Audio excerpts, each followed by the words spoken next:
Yet. Good evening, everyone. My name is Janet Fishman. I'm the owner of Hope Organizers, and this is February's event for my Organizing Life interview series. Everything in life involves organizing. Everything. For example, if you're planning on going on vacation, you need to plan where you're going, how you're getting there. If you're taking an airline, you need airline tickets. What sites are you going to see? How are you getting to the airport? Do you need to get a passport, tickets? Who's taking you to the airport? How are you getting back? Everything involves organizing. And one of the most important areas in life for organizing is estate planning.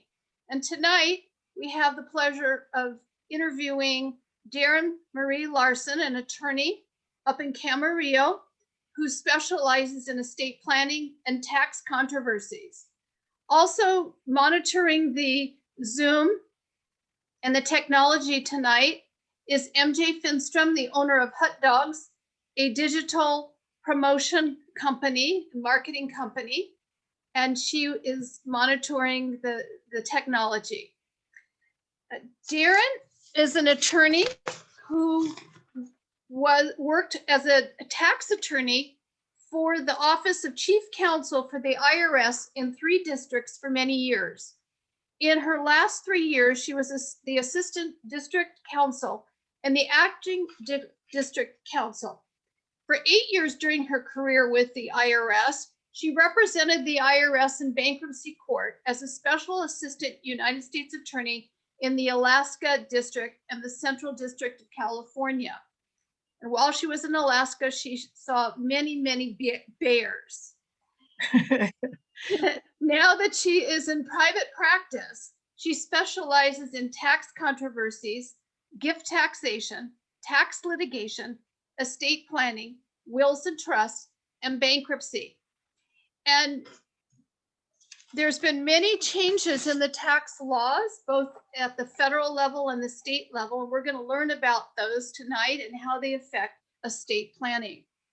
So Darren, as an estate planning and tax controversies attorney, could you please share with our audience what you do exactly? Sure. Thanks, Janet.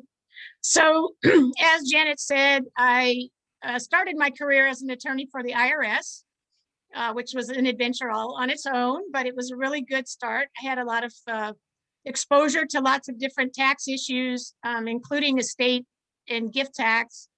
But I was fortunate enough to be able to work in a lot of different divisions, including the collection area, where IRS got involved in trying to find assets to collect from, and sometimes that involved decedents' estates and trusts. So I read many trusts for many years. Also, as Janet said, I got involved in bankruptcy court, representing the government there, since the IRS is the most popular creditor in bankruptcy, not surprising. So I got a lot of good experience there as well. So after I left the government and I started my own practice, I was doing essentially the same kind of work, except I was on the other side of the table, and generally calling those things tax controversies. So fast forward now, let's see how long since I left IRS, I don't know, 25 years ago. I basically help people solve problems. I help them get through whatever they're in.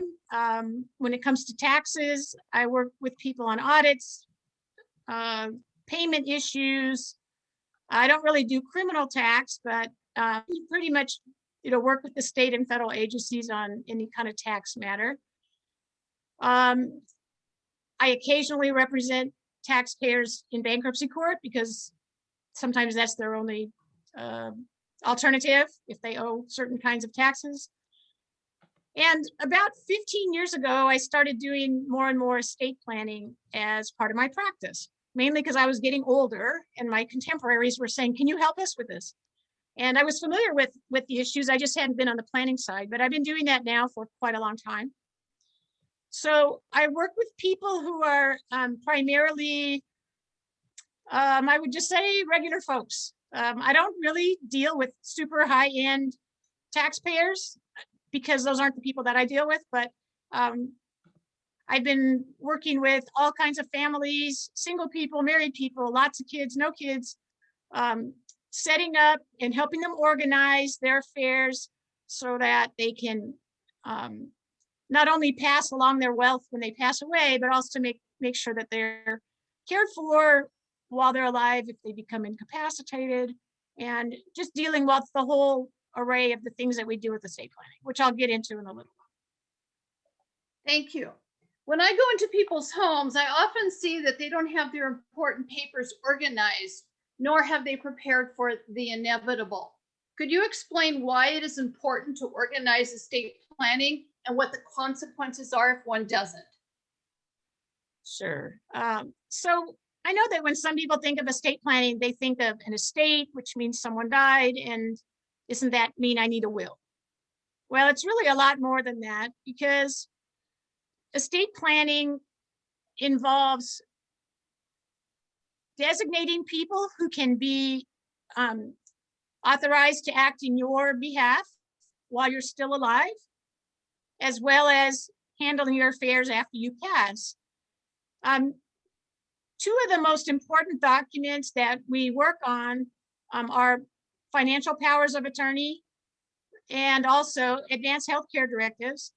And both of those documents are important to have in place, because while you're still able, you can designate people that you trust, people that you have faith in, people that know you well, to either act on your behalf or make decisions for you with respect to your medical needs and for your financial needs. So that's something that really applies while you're alive. And if you don't have those documents, then there can be all kinds of chaos. And you might not be able to get things done that you need. And it's not just if you're incapacitated, but I tell people, if you can put a financial power of attorney in place, then if you're in Alaska watching the bears eat salmon and something happens with your house in LA, if you have a financial agent already appointed, they can take care of business for you with your insurance company or whatever it may be. Whereas if you had to do something had to happen while you were gone, it could cause problems. So anyway, that's part of estate planning. For a lot of people, it's setting up a revocable trust. And the primary purpose of a revocable trust is, people think of it as to avoid probate when you pass away. And that's certainly one of the reasons to have a revocable trust. When I was in law school years ago, the trusts were set up primarily to minimize or eliminate estate tax liability, because the exemptions back then were really low.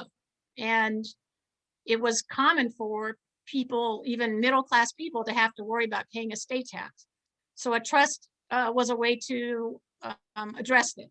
Now with the exemptions so high, that's not really the primary focus for the people that I work with, but that's also there. And then a trust can also help provide for care for you if you become incapacitated later in life, so that you have someone designated who can manage your affairs for you and take care of it.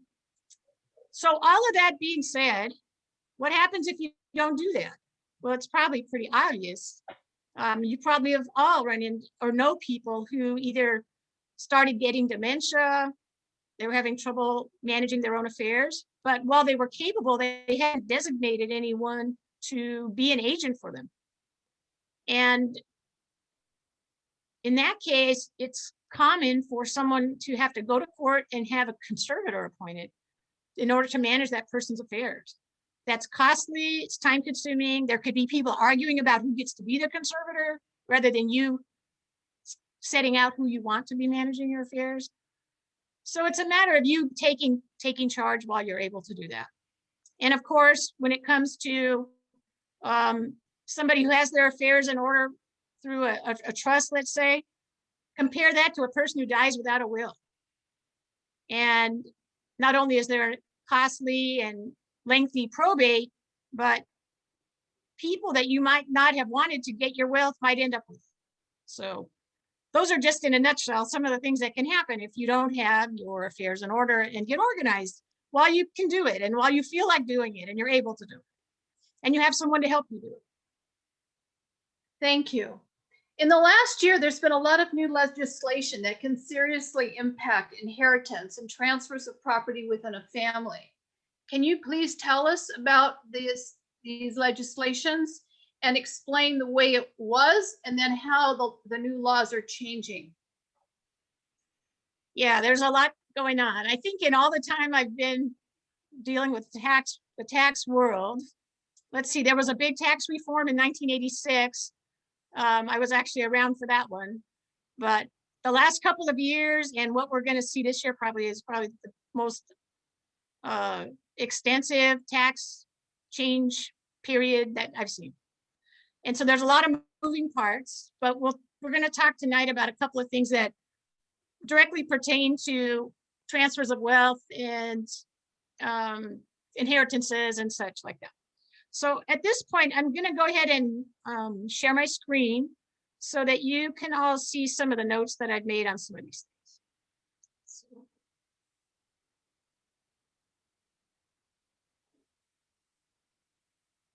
Okay. Can everyone see Darren's PowerPoint? Hopefully you can. Yes. Give some thumbs up or something. Good. Okay. All right.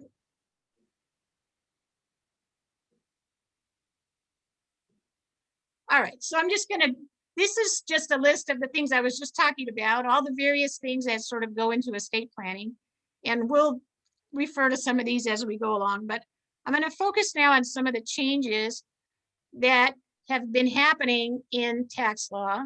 And the two things I think that we'll focus on tonight are Prop 19, which is a California proposition. It was just voted in recently in November that affects property tax and transfers of property from parents to children, children to parents, and occasionally grandchildren involved. And then the Secure Act, which went into effect in 2020, which does affect primarily IRAs and 401ks. So we'll talk a little bit about that. And then I'll also make some comments about more changes we anticipate will happen probably this year. So, and I'm going to throw in my disclaimer, which is at the bottom of the slide, that this presentation is not intended to constitute legal advice. Everybody's situation is unique and really dependent on a lot of variables. And it's impossible in a presentation like this to really give someone specific advice as to their situation. I'm more than happy to speak with anybody about their particulars, but this is really just a general overview to give you some ideas about some of the things that are important in this arena, and to just get you thinking about, how can I organize my information and put myself in the best position going forward so that the things that I want to happen will actually happen. Okay, so this is Prop 19. It was approved last November. And this is what it looked like on our ballot. There were really three parts to Prop 19. I know that a lot of people are surprised now about what the passage of it has really meant, because a lot of the TV ads were focused on one part of it, which has to do with people who are over 55 being able to move and to keep their property taxes from their old residence carried over to their new residence. And we'll talk about that briefly. That's not really an estate planning thing, but it is interesting. So that was part of Prop 19, though, and that's what got the most airtime. There's a sentence here that says changes taxation of family property transfers. Yeah, made changes. Nobody really said much about it until after it was passed, but that's what we're going to focus on. And it also says at the bottom that schools could benefit from it, which was also part of the advertising, although it's pretty remote possibility that's going to happen. But anyway, it did, and also was supposed to establish a fund for fire protection services, which is why the firemen were on the ads. Okay. All right, so this is the basic section that was changed. And under the previous law, which I say previous because the new law just went into effect on February 16th. So it's just happened. But prior to February 16th, the general rule was that if parents and children passed property back and forth, whether they sold it or gave it to each other, whether they were living or not living, that the property taxes wouldn't change. That the county assessor would not reassess the value of the property and then change the amount of the tax that was charged. It was basically a free-for-all with respect to principal residences. And there was some dollar limitation imposed for other kinds of property.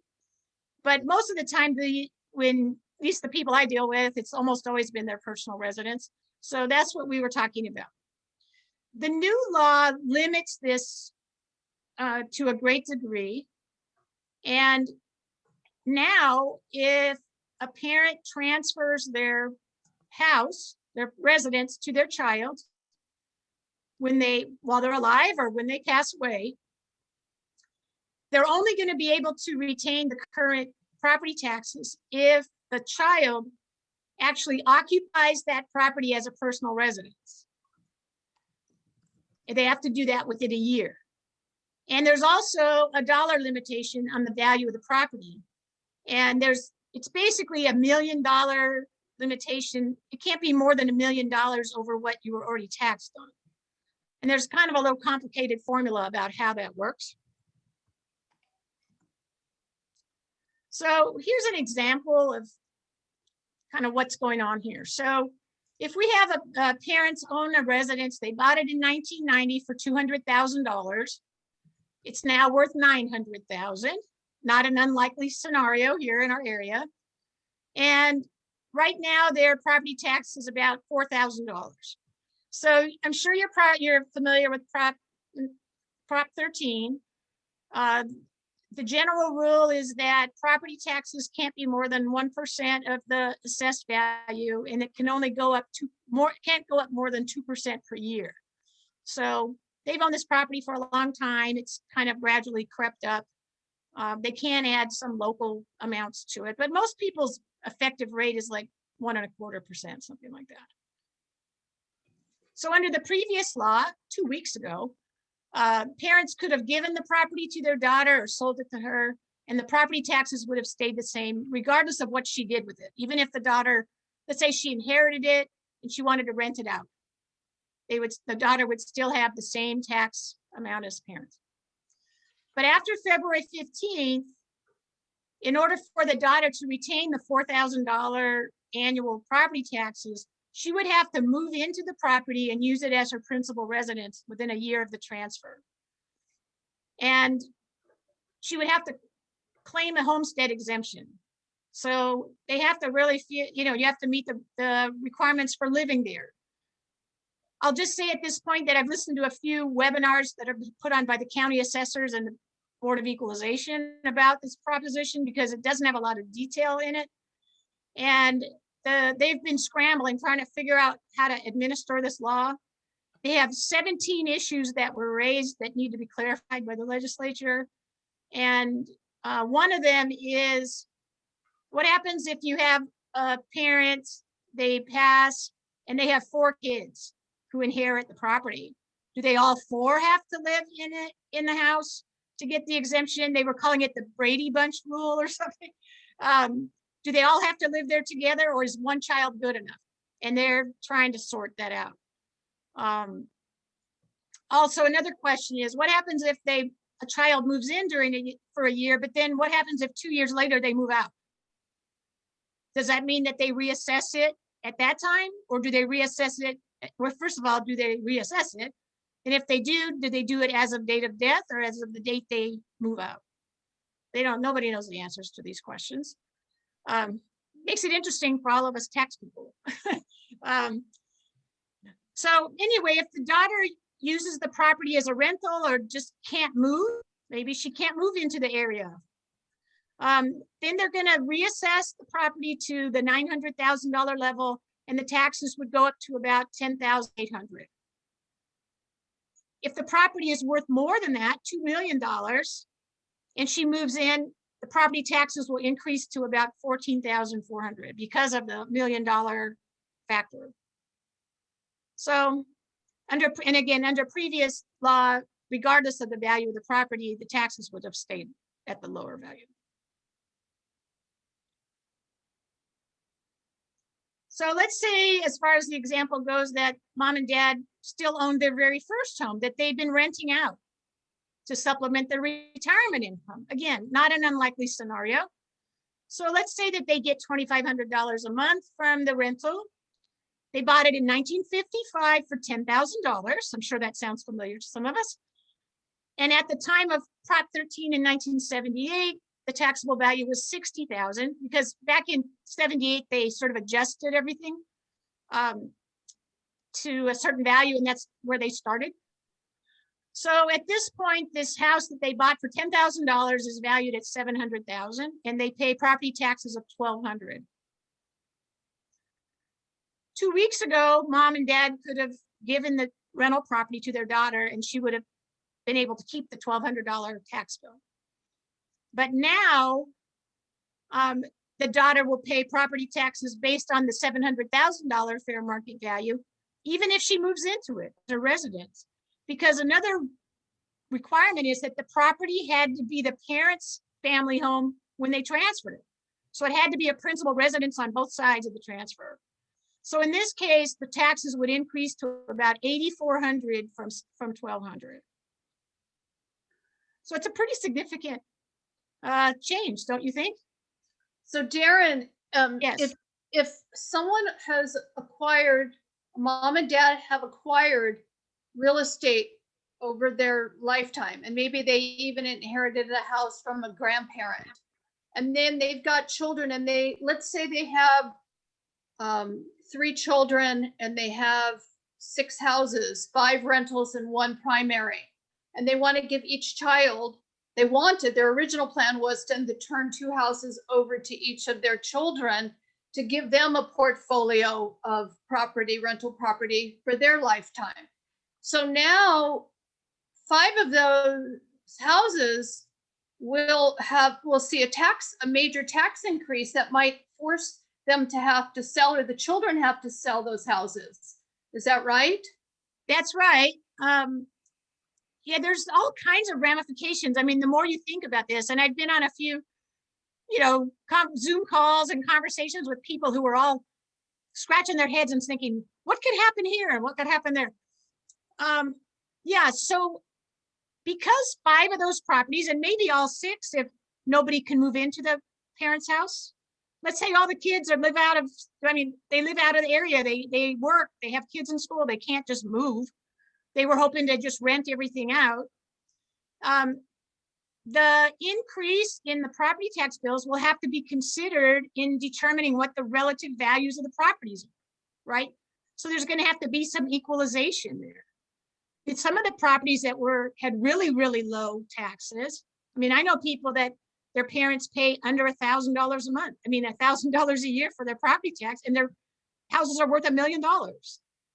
So you would have to consider that and maybe have some cash equalization, or if there's other assets in the estate, to maybe kind of make it more fair.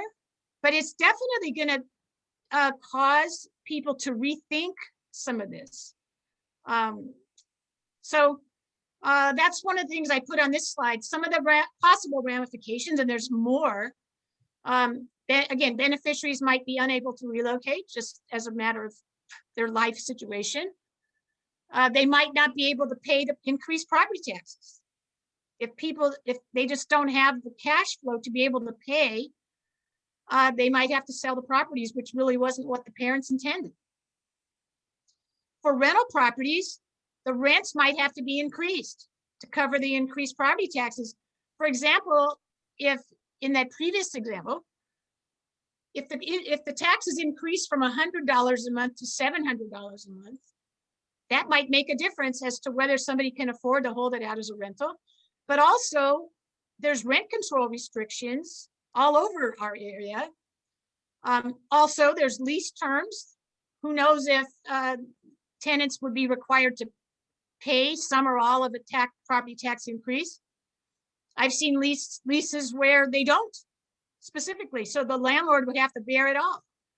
I looked up some of the rent control rules, like in Santa Monica, and I do not believe, just from what I saw, and I'm no expert on Santa Monica rent control, but from what I could see, I think that they can't raise the rents just because the property taxes go up. So it's gonna make a difference, especially how about commercial properties? What if they had a little strip mall? Those values of those properties are generally based on what kind of cash flow can they generate. Well, if the net income is going to be reduced because the property taxes have jumped way up, the whole value of the property is going to go down. Even if they wanted to sell it and get out of it, it's going to make a difference. So is it Prop 19 affecting commercial properties as well as residential? Yeah. It used to be that a parent could give their child any kind of real estate. I mean, there was $1 million limitation, but if you had a small or like a small apartment building, or even just a small commercial rental, yeah, they would be covered. Yeah. So we'll have to see how it all pans out. But some of the talk before February was whether it would make sense for certain property owners to transfer properties to their children before February 16th. You can imagine there was a lot of buzz about that. Should we do it? Should we do it? And my gut reaction was, hold your horses. I mean, if you're, let's say, an elderly property owner, and you were intending for your kids to inherit your properties, and now you're thinking, well, I better just give it to you now because I don't want the property taxes to go up. Well, there's a couple of things going on there, because one of the so-called benefits of inheriting property rather than getting it as a gift while you're alive is that when a property owner passes away, for federal tax purposes, they get a step up in the tax basis of the property. So that this property that we had in the previous example, where it's worth $700,000 now, the child would be able to inherit that property as if they had paid $700,000 for it. So if they sold it for that amount, they wouldn't have any capital gain. And I'm afraid that, I mean, that's usually a much better tax benefit than worrying about property taxes. I mean, property taxes are big, but they're not as big as what capital gains might be on a piece of real estate. So we'll talk about that. Here's an example coming up. So if mom and dad had transferred their rental property to their daughter before February 16th, her tax basis would have been the $10,000 that they paid for it back in 1955. If she later sold that property for $700,000, she would have capital gain of $690,000. And just under the current tax rates, the estimate of her tax liability in California would be $230,000. Okay, that's what it would be. But on the other hand, if she waited and inherited the property instead, then her tax basis would be the value of the property at the time of death, which would have been the $700,000. And then if she turned around and sold it, she would have zero capital gain. So she would have saved $230,000. So my recommendation was to people back in January was don't rush into giving your kids your property while you're still alive, because if you have a lot of capital gain trapped in there, it could be significant. And also, if the elderly parents need money at some point to pay for an assisted living facility, they've just given away that money. They have, and they've also, and just the control of the property. There's a lot of reasons not to give your kids stuff. I'm sure that there were a few people. In fact, I know I have one client who actually did make a transfer before February 16th. But there were reasons to do that. And I'll just say that because I was saying, are you sure you want to do it? Because the parent who owned the property is elderly. And she always intended to have her son inherit the property. But now the son and his wife are going to move in and remodel the property, and they want to be able to borrow money to do that. They're going to do an extensive remodel, and they can't borrow the money unless they're untitled. So they're willing to pay this capital gain down the road because it makes more sense to them for other reasons. So it made sense, although it's still painful in a way, because I just think, oh, geez. And this is one where the basis of the property is, it's something like $30,000. And the property, it's in the San Fernando Valley, and it's probably worth $800,000. Huge amount of capital gain trapped in that property. Okay, and if any of you think of any questions about that later, I'll be happy to answer questions at the end, or pretty much any time, but you can save them too. So this was the part of Prop 19 that involved the transfer of the property tax base, and I don't want to spend a lot of time on it, but it's just something to know.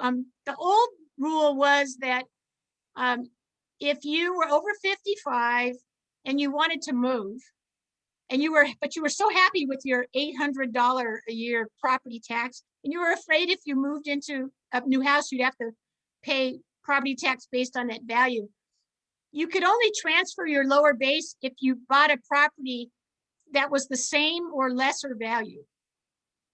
Okay, so if you bought one that was more expensive, you were out. You'd have to just pay the tax on the new property.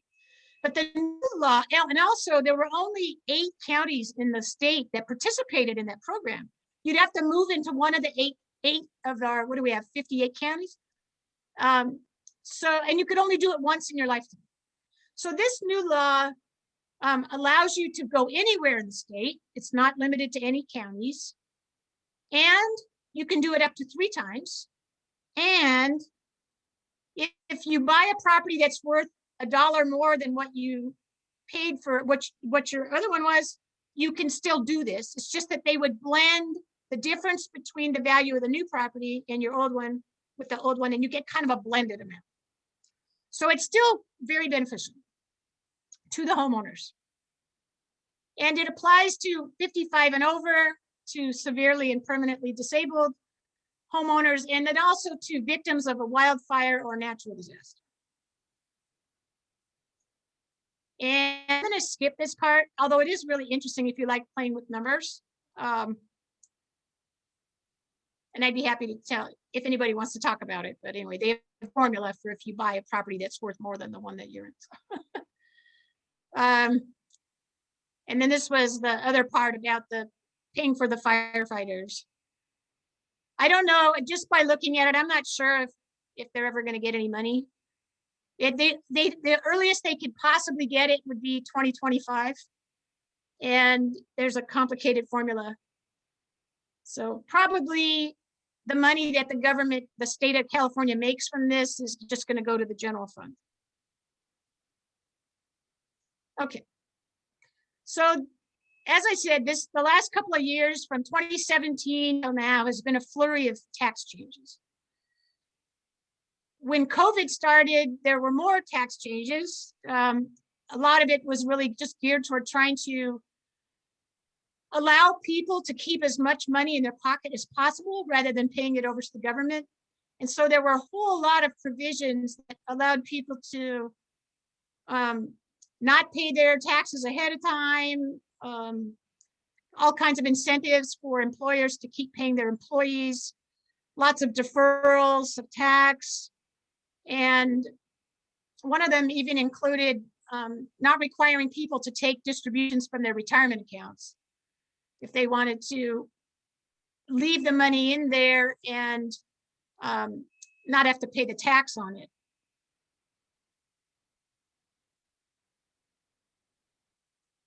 The one that's more critical as far as estate planning is part of the Secure Act. This was effective in 2020. And this was a pretty comprehensive piece of legislation that was trying to fix some things that some people thought were broken or that could be improved with regard to pension plans. And you all may have heard about some of this, but the time that you have to start taking money out of your IRAs went up to 72 from 70 and a half. Also, if you're continuing to work after you reach this age, you can still put money into your IRA. Used to be you couldn't do it after 70 and a half. But the one that caused the most buzz amongst estate planners and financial planners was the number 4 there at the bottom of the slide.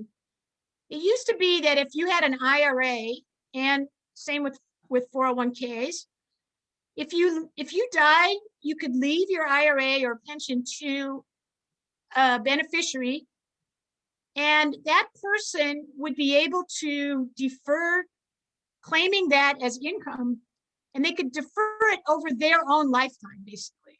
They could calculate the required minimum distributions over their own lifetime. The reason that you want to do that is that, I mean, it depends on everybody's numbers, but in general, if you take less money out each year, you might be lucky enough to be in a lower tax bracket than if you took it all out in one big lump sum.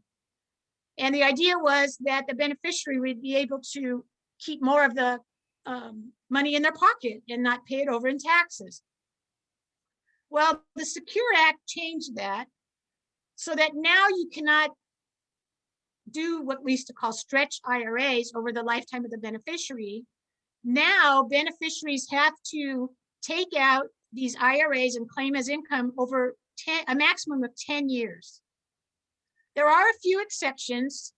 Surviving spouses are one, and there's a few other, but for general purposes, it's going to be a 10-year payout. You can wait until the 10th year and take it in a lump, but depending how your tax brackets are, you can figure it out and see what the most beneficial way is to take the proceeds from your IRA.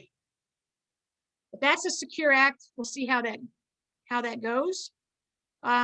It applies to IRA owners who died after January 1, 2020.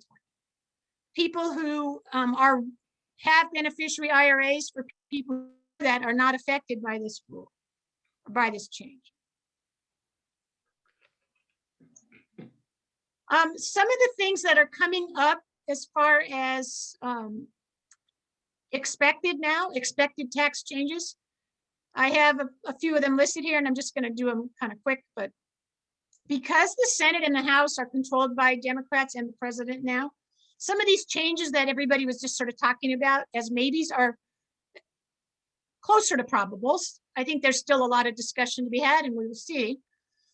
But I've listed a few of these that do impact estate planning and transfers of property.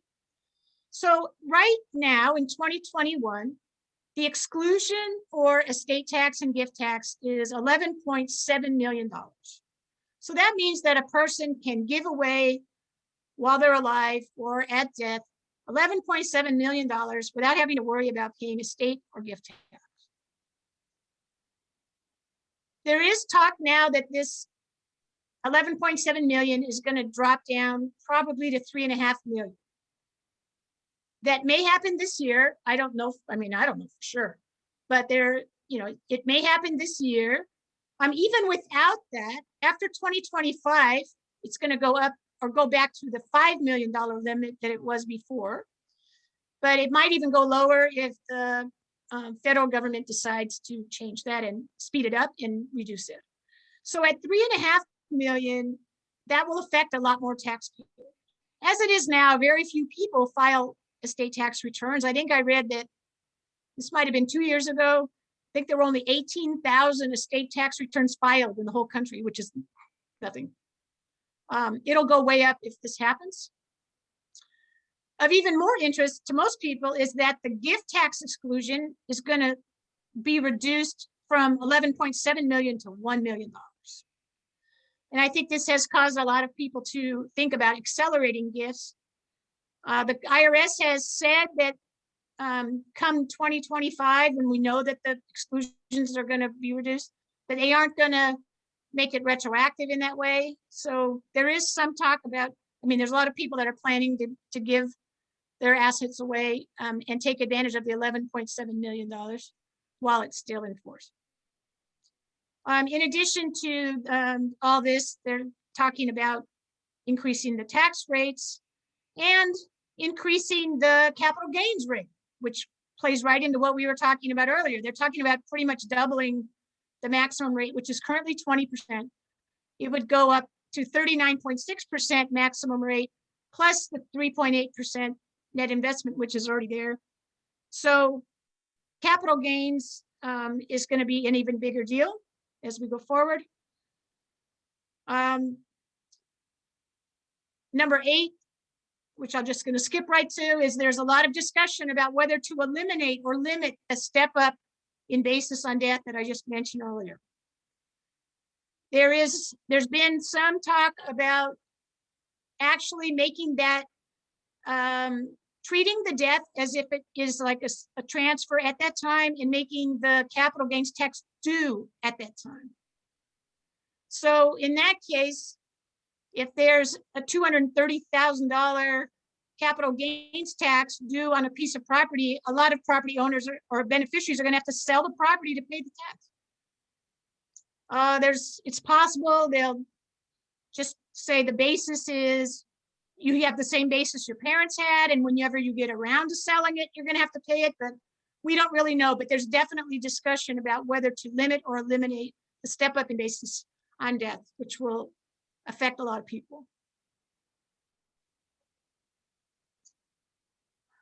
What was number 7, Darren? A 1031 exchange. Oh. Isn't that something to selling a house or something? Oh, yeah. So a 1031 exchange is where you have a piece of property. It doesn't include residences, but a commercial, let's say a commercial property or rental property that has capital gain trapped in it. Let's say you own a rental property that you bought for $100,000 and it's worth $1 million. And you want to sell that property, but you don't want to pay the capital gain.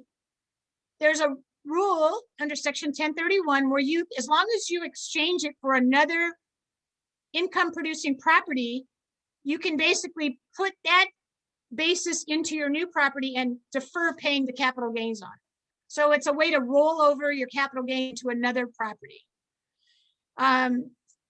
With the Tax Cuts and Jobs Act in 2017, they actually got rid of 1031 exchanges for financial assets. You used to be able to do that with stocks. So if you had stocks that had gain in them, but as long as you kept on just buying other stocks, you could keep rolling the gain over. You wouldn't have to pay the tax. They got rid of that for everything except for real estate just a couple years ago. But now there's talk about getting rid of it for real estate, or maybe just limiting it. Maybe only higher income people can't do it. I'm not really sure, but that's something I wouldn't be surprised to see a change with 1031. I think one of the drivers here is that because of all of the COVID relief that's been enacted already and is being discussed as we speak there, the government has incurred a huge amount of debt, and they're looking for ways to recoup. And there's a lot of these items are going to generate a lot of tax revenue. So that's what this is. I mean, there's other policy considerations, but a lot of it's just the dollars. So I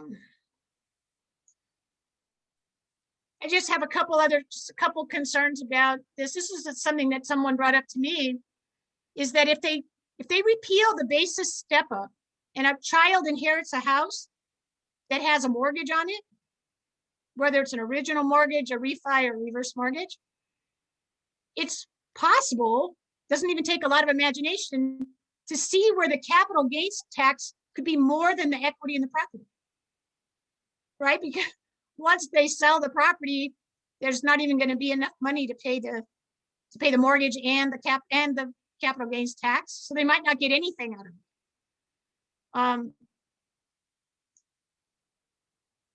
So anyway, that's just food for thought. Hopefully our elected officials are mulling through a lot of these scenarios and trying to make it so that it isn't too punitive. And another thing is just, I mean, they're going to raise the rates of capital gains too.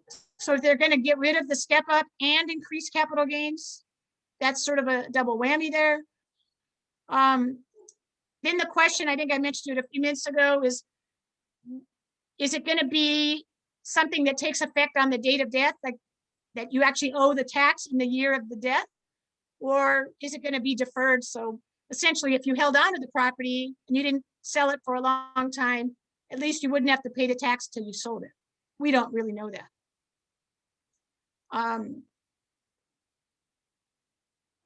One consideration that's going to become more important is whether there's enough cash in the estate to be able to pay the taxes if it happens this way. So I think there's going to be a move toward more life insurance probably in the estates that can generate cash to pay the capital gains.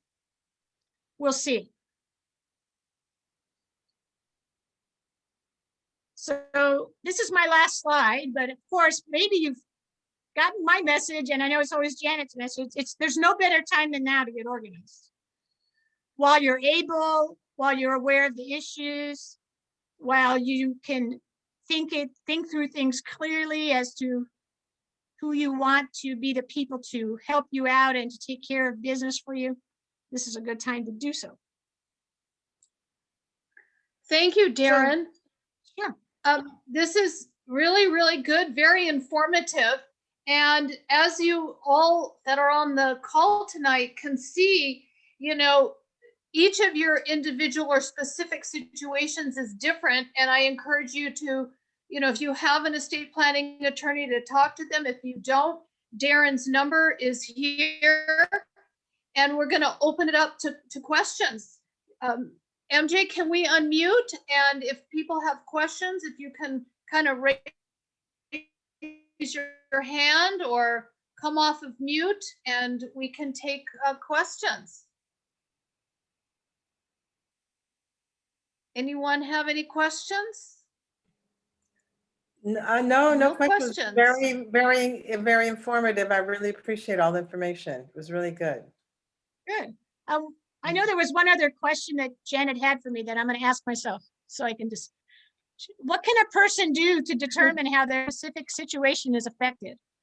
So these will be my closing remarks.